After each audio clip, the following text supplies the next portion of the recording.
The poor old father was almost blind now. He would not be able to tell the difference. But Jacob hesitated. He did not think it was a safe plan. Suppose that his father should touch him and feel his smooth skin.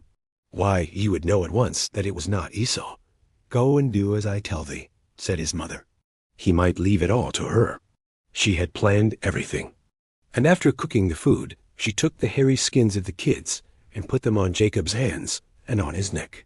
And she dressed him too in some of his brother's clothes. Then she sent him in quickly to his father with the smoking dish of savory meat in his hands. The blind old father could not see who it was. He could only stretch out groping hands to feel if this was really his son Esau. Somehow he had an uneasy idea that the voice did not sound like Esau's voice.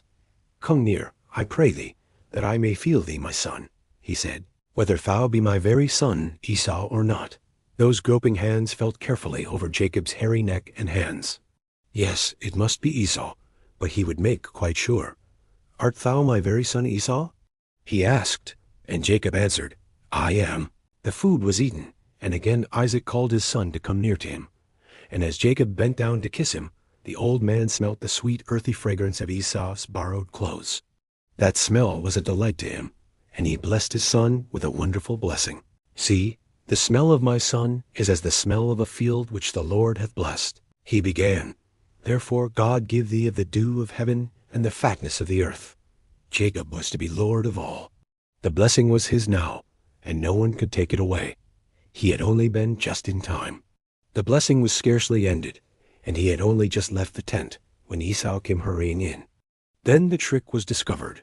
"Thy brother hath come with subtlety, and taken away thy blessing," said Isaac, trembling with grief.